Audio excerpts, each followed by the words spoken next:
Hello everyone, welcome to our presentation. Today we're going to explore the fascinating world of algebraic expressions. The title of our session is Algebraic Expressions, and we'll also have a subtitle that highlights the key concepts we'll cover. Over the course of this presentation, we'll look at what algebraic expressions are, how to work with them, and why they are important. I'm excited to take you through this journey, so let's get started. Let's take a look at the contents of this section. We start with class VII, which is the level we're focusing on. Then, we move on to some fundamental concepts like monomials, binomials, and trinomials. These are different types of algebraic expressions based on the number of terms they have.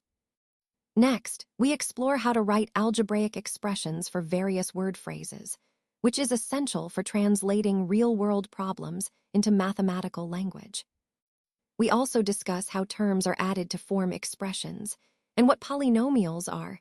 These are sums of monomials, often with multiple terms.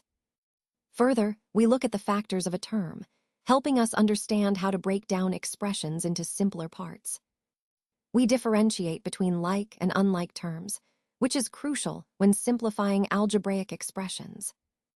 Then, we examine words that lead us to addition and subtraction, guiding us on how to identify the operation needed based on the context. We also cover how to write algebraic expressions from word phrases and situations, making sure we can model real-life scenarios mathematically. Another key point is evaluating algebraic expressions when a specific value of x is given, like x equals 10, which helps us see the practical application of these expressions. We conclude with completing tables to organize our understanding and reinforce these concepts, tying everything together for a stronger grasp of algebraic expressions and their components. Let's talk about what a variable is. A variable is basically a letter or a symbol that stands in for a number, usually an unknown quantity. It's like a placeholder that helps us work with numbers when we don't know the exact value yet. For example, in the expression 2x plus 5y, the letters x and y are variables. They represent numbers that we might not know yet. Another example is the equation 8 plus n equals 12, where n is the variable. Recognizing variables is really important because they help us set up and solve problems more easily. Throughout this chapter, understanding variables will be key to understanding algebraic expressions and equations. Let's start with the idea of what a variable actually is. A variable can be any letter of the alphabet, which makes it a very flexible tool in math. You can think of it as a placeholder or a symbol that represents a number. For example, if I write n plus 5, here n is the variable, and it could stand for any number. Similarly, x7 shows that is a variable, and it could be any value you choose. And w25 is another example, with w as the variable. The key point is that variables give us the freedom to work with unknown or changing values, which is fundamental in algebra. This allows us to create expressions and equations that are adaptable, connecting to the larger theme of understanding how to work with different quantities in mathematics. Let's take a moment to understand some key terms that will help us work with algebraic expressions. First, a constant is simply a number that doesn't change. It stays the same throughout the problem. Next, we have the coefficient, which is a number that's multiplied or divided by a variable. For example, in the expression 6x plus 5, the 6 is the coefficient because it's multiplying the variable. The itself is the variable, representing an unknown or a value that can change. And the 5 is the constant, the number that stays fixed. Understanding these parts is crucial because they form the foundation of how we interpret and manipulate algebraic expressions. Recognizing coefficients, constants, and variables helps us simplify expressions and solve equations more effectively. This sets the stage for everything else we'll explore in algebra. All right, let's take a look at these expressions and identify the terms that are not constants, along with their numerical coefficients. Remember, constants are just plain numbers without variables. In the first expression, xy plus 4, the term xy is not a constant because it involves variables, and its coefficient is 1, even if it's not written explicitly. So the coefficient of xy is 1. Moving to the second expression, 13, y plus 5y2, the term y is not a constant since it involves y, and its coefficient is 1. The term 5y2 also involves y squared, and its coefficient is 5. In the third expression, 13y2, the term y2 is not a constant, and its coefficient is 1. Finally, in the expression 4p2q, 3pq2 plus 5, the terms 4p2q and 3pq2 are not constants because they involve variables. The coefficient of the first is 4, and for the second, it's 3. The last term, 5, is just a constant, so we don't consider it here. So the key takeaway is to look for terms that include variables. They're the ones that aren't constants, and then identify their coefficients, whether explicitly written or implied.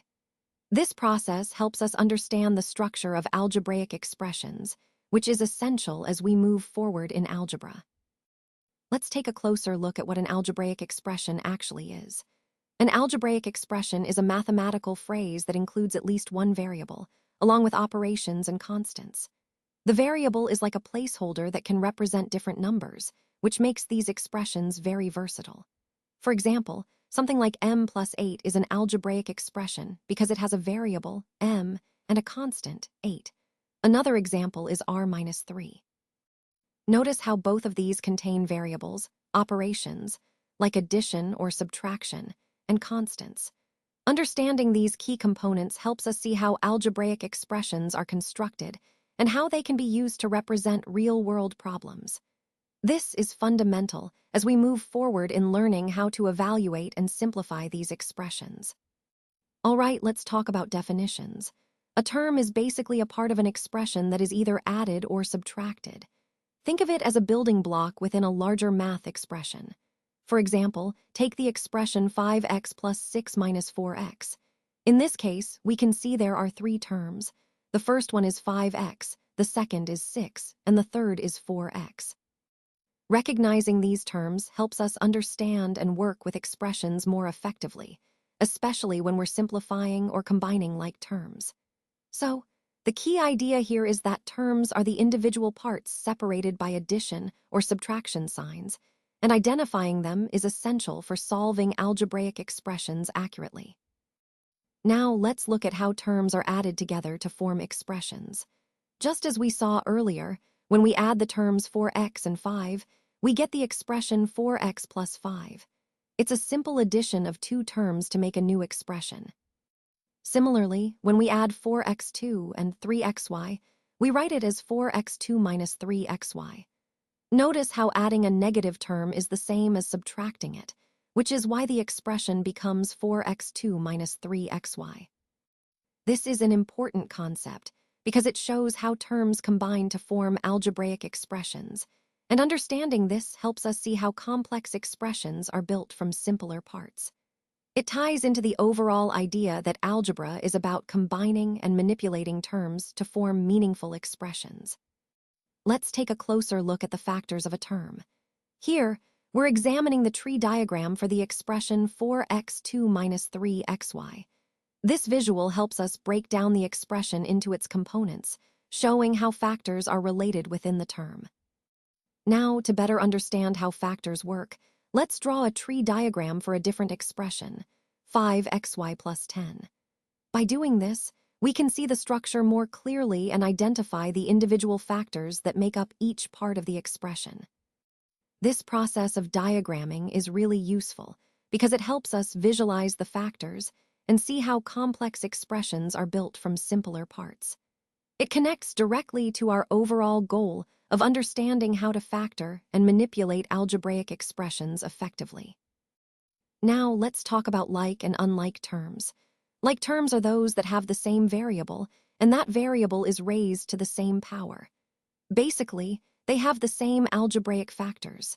For example, 3x and 7x are like terms because both have the variable to the first power. On the other hand, unlike terms are a bit different. They either have different variables or the same variables but raised to different powers. For instance, 4x and 5y are unlike terms because they involve different variables. Also, 2x and 3x squared are unlike because even though they share the same variable, the exponents are different. Understanding this distinction is really important when simplifying expressions, because we can only combine like terms.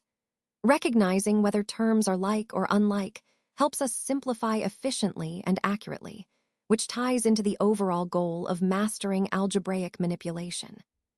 Let's go through how to identify like and unlike terms. When we talk about like terms, we're referring to terms that have the same variables raised to the same powers, even if their coefficients are different. Unlike terms, on the other hand, have different variables or different exponents on the variables. Now, looking at the first pair, 7x and 12y. These are unlike terms because they involve different variables. One has an x, the other has a y. Next, 15x and minus 21x. These are like terms because they both have the variable x raised to the same power, just different coefficients. Moving on, minus 4ab and 7ba. Even though the order of the variables is different, they are like terms because multiplication is commutative, meaning a times b is the same as b times a so. These are like terms. Finally, 6xy2 and 9x2y. These are unlike terms because the exponents on the variables differ. One has y squared, and the other has x squared. So they are not like terms. Understanding this helps us simplify expressions more easily, which ties back to our overall goal of mastering algebraic manipulation. All right, let's walk through the steps to decide whether terms are like or unlike. First, when you're comparing terms, the very first thing to do is ignore the numerical coefficients. Focus solely on the algebraic part, that is, the variables and their powers. Remember, when determining if two terms are like, the actual numbers in front don't matter. What counts are the variables themselves. Next, check the variables in the terms. They need to be the same, meaning the same variables, the same kinds of variables. Also, don't worry about the order in which the variables are multiplied. Whether it's x times y or y times x, that doesn't affect whether the terms are like. The most crucial part is to compare the powers of each variable. The powers, or exponents, must be the same for the terms to be considered like. If all the variables match in both kind and power, then the terms are like.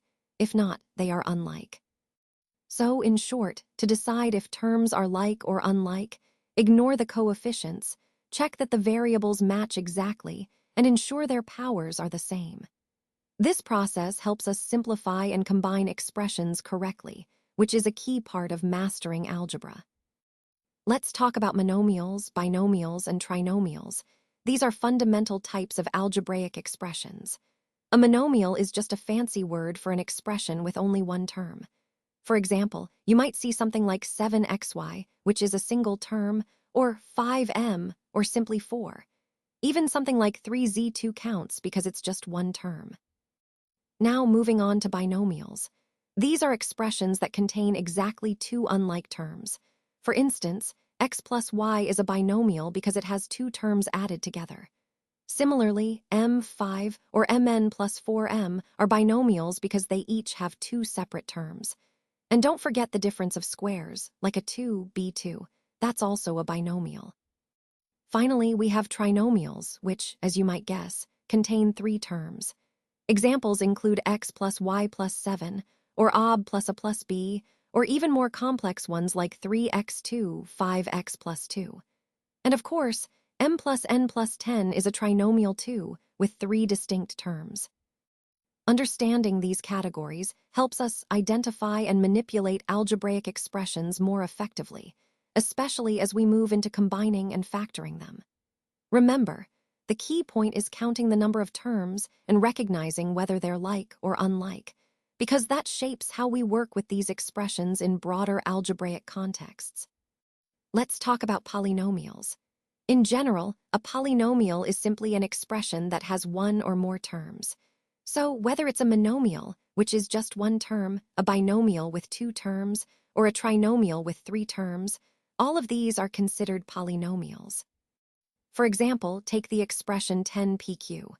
Even though it looks simple, it's actually just one term, so it's a monomial, not a binomial as some might think. Similarly, if you see an expression like a plus b plus 5, It has 3 terms, so it's not a binomial. And if you look at something like ob plus a plus b plus 5, well, that has 4 terms, so it's not a trinomial. Also, it's important to note that just because 2 terms are similar, like x and 5x, they are considered like terms. So, an expression like x plus y plus 5x actually has only 2 like terms, and the presence of similar terms affects how we classify the expression. Understanding these distinctions helps us accurately identify and work with various polynomials, which is essential as we explore more complex algebraic expressions. Now, let's look at some words that lead us to the idea of addition. You'll notice words like sum, which is the total amount when you add things together. Plus is another common term we see, often used in math problems or everyday situations to show combining amounts. Then there's more than, which indicates an increase compared to a previous amount. Altogether is used when we want to talk about the total of everything combined. Increased also signals that something has gone up or become larger. These words are key because they help us understand when we're talking about adding or increasing quantities, which ties into the overall theme of how language helps us express mathematical ideas clearly and effectively. Now let's look at some words that can lead us to subtraction. Words like decreased, minus, less, and how many more are all signals that we might need to subtract. For example, if we see decreased or minus, it's a clear indicator that we're taking something away. Similarly, less is another word that points us towards subtracting.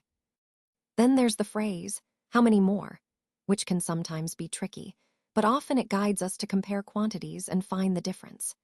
The key idea here is that these words help us identify situations where subtraction is the operation we need to use.